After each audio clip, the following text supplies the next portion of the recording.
Um, Talking about acquisitions still. What's the sweet spot? For financing, we're doing a 5 year fixed rate Freddie Mac loan. We typically do 7 or 10 years. I've done up to 12-year terms. Why 5 years right now? It's a little bit on the shorter end for a hold Yeah, period. I mean, sweet spot right now for pricing has been 5 years. I mean, if you look at kind of the curve of like your 30-day, Yeah, if you pull up like yeah. Let's. Market Watch or something like that, and you kind of see what the 30-day is versus the 1 year versus the 5 year. It's like kind of this like valley right at the 5 year. You kind of look at the belly of where that is relative to current versus also in the past year. 5 years right in that sweet spot right now. I would love an ideal world. 7 feels like the best and where I would want to transact. Yeah.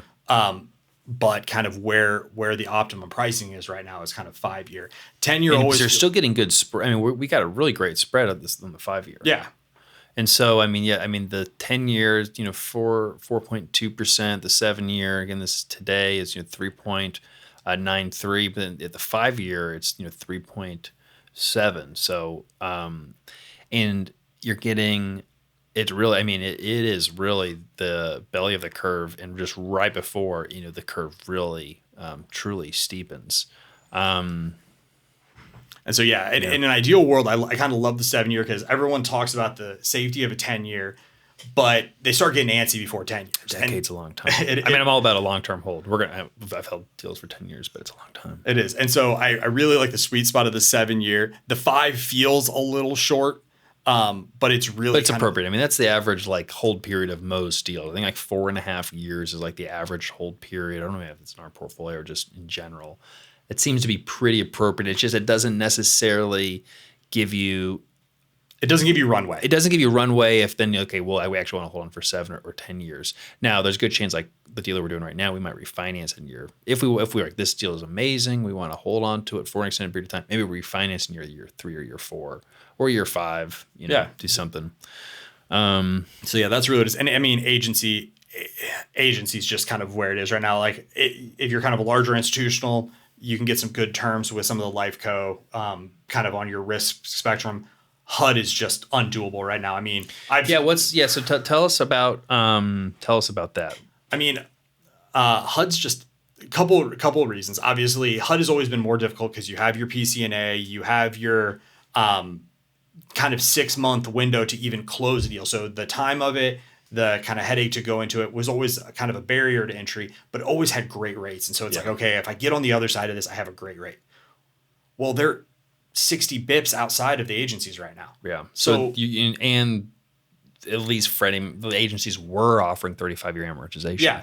And so it was always that 35-year amortization versus the 30 with the agencies. Well, when the agencies gave 35, they kind of leveled the playing field a little bit, but HUD was like, well, I can still give you better terms, give you kind of 60 bips inside. They just can't anymore. Now they're 60 bips outside. So you don't want to wait longer because and you also got have the rate to risk. use a bridge loan to get to Yeah, HUD. you got the bridge loan because of the call it one in, one out to get on it.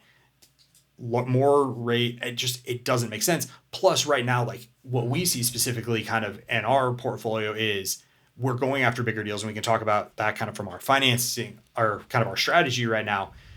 Going to one source of equity is hard.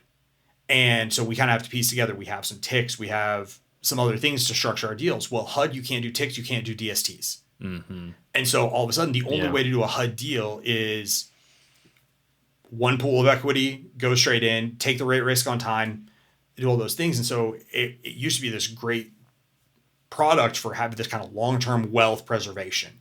35-year amortization, 35-year term. You had time to outlive any problems that you had at the deal. Yeah.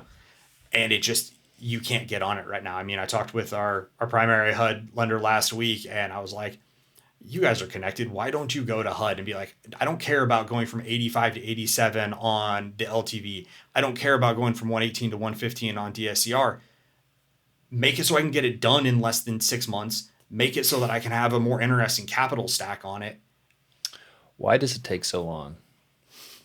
Because it's a government agency. And I know we're not trying to slam on government agencies. We can do, no, we're allowed to know. We're definitely allowed to slam on government agencies. So, I mean, Fannie Mae, Freddie Mac, I mean, they're GSEs. They're not like a government agency, but like what takes 6 months? Well, I mean, they HUD took like 9 months during the pandemic. I mean, well, we don't know. No one knows. But the agencies, you can still do business. I mean, how's it working?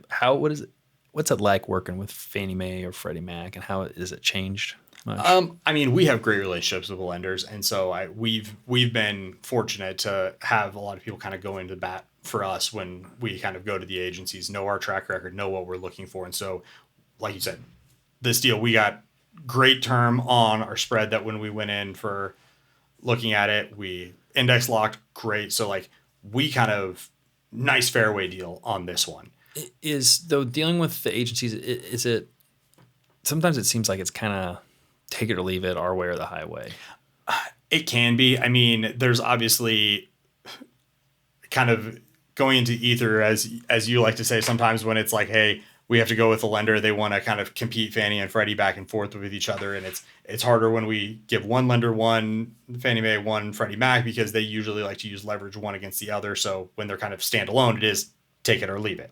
But I mean, yeah, I mean, a lot of it kind of comes back in ranges. I mean, you've seen a lot of the debt quotes we get. Hey, 24 to 36 months of IO, kind of 100 to 115 on spread. And it's like, okay, do I underwrite the most conservative? Do I underwrite the like most aggressive? And kind of what comes back. And I mean, typically we've been a little bit based on our history, we've been a bit more conservative on rate and a little bit more aggressive on IO because we usually get more IO than we even ask for. Yeah. And then like on this deal, spread came in fantastic, but we got cut off on IO on the shorter end of it.